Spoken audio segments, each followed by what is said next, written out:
Jonesy and Amanda. Jam Nation. I saw an interview with George Clooney, who's being interviewed for Women's Magazine, and he was talking about, with twins, the chores that are involved. And he says he does some of those chores. He said there's always dishes to do. Yeah. You have to wash the kids because he said they're slobs. Well, you got to wash your kids. And get them out in the backyard with the hose. He also said this. What I've taken on as a hobby, 2 or 3 loads of laundry a day. I cut his hair, I cut my hair. But I've always cut my own hair. He's always cut his own hair? But he said he doesn't cut his daughter's hair because it's really long and his wife would kill him. So he only cuts the boy hair.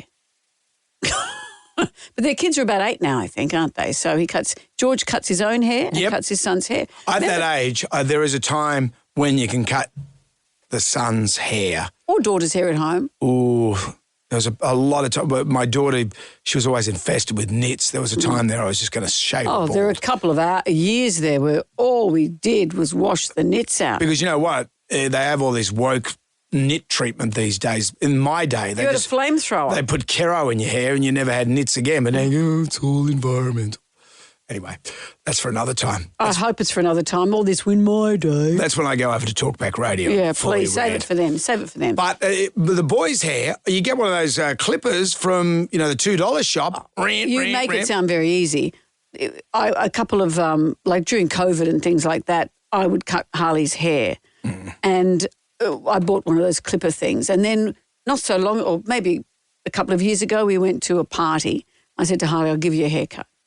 And I meant to just move the clipper lightly over his hair, but I didn't have a guard on it. And it looked like he'd had a lobotomy because there's one giant bald patch at the front.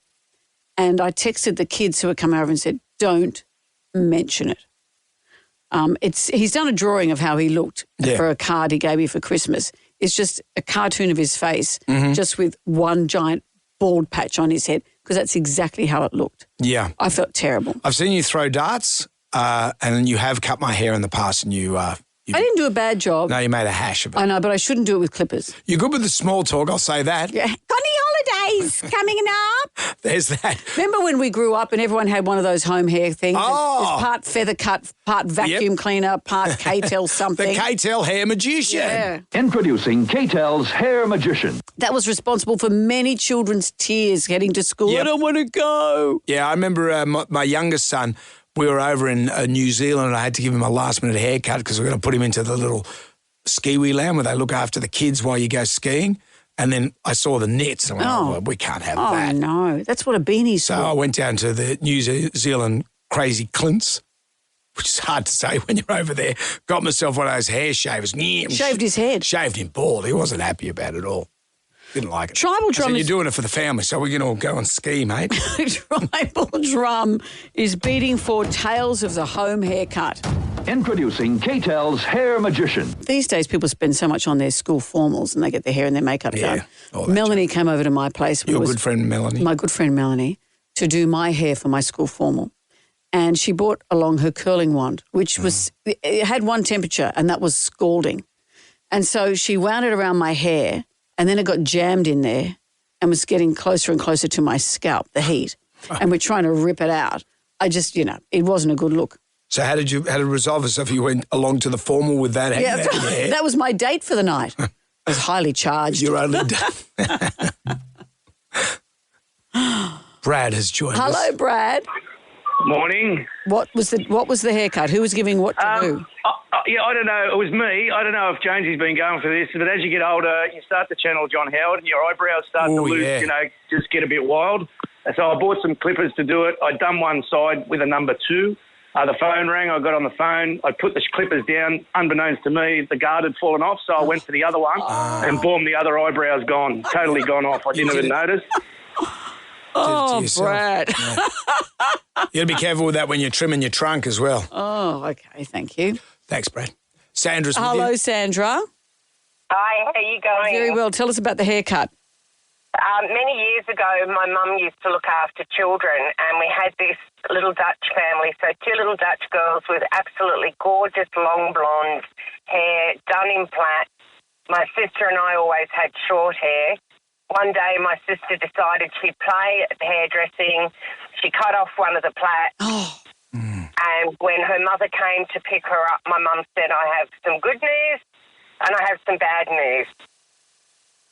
She held up the plait and she said, the good news is I've been able to even it out. Oh, and she no. gave her a really cute little bob. Oh, no. Cute little Bob. The other one with the long flowing blonde locks, and this one twin cropped at the skull. That's how evil twins are formed, Yeah, Sandra. that's right. I know. Years of therapy You right made her look there. like a middle-aged woman. Yeah. Robin has joined us. Hello, Robin. Hi, how are you going? Very Great. well. What was the trauma around the hair? Well, when I was about 13, I had a party at home with my school friends, and I'd fancied myself as my lifetime career would be a hairdresser. So got out Mum's clippers and the scissors, and my friend had her hair down to the middle of her back, and I cut one side, and then I cut the other side, which wasn't matching the first side, and then I tried to even it out. Yep. By the time I'd finished it, the hair was up around her ears, and my mum was freaking out. Luckily, the girl's mum was really, really happy because she said, I always wanted her to get it cut. Oh, so it works out. It's It like worked out, but I never became a hairdresser. Have you seen those girls that when cut you their- said those cutting things, I sort of had a feeling that you might not have gone down the path of hairdressing. When you see those girls on Instagram who pull their fringe down to cut their fringe, and inevitably it just bobs up, and they've pretty much now have a Elizabeth I hairline. Don't do it.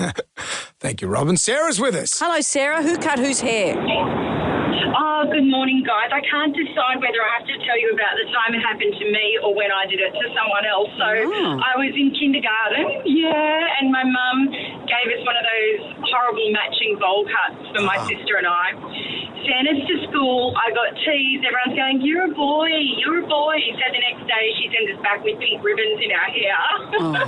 That works. So I think I'm still in therapy for that one. And the other time, my ex-husband, I said I'd cut his hair, and he had it really kind of short, close to his head, but the actual tooth, the comb had broken, so I didn't notice I'd put the wrong one on, and I don't know, I wasn't paying attention, and next thing he had stripes up the back of his head, like he was a zebra, and I didn't tell him because the left started, so I had to keep finishing, and I just sent him to work, and then he came home and went, oh my God, everybody laughed at me.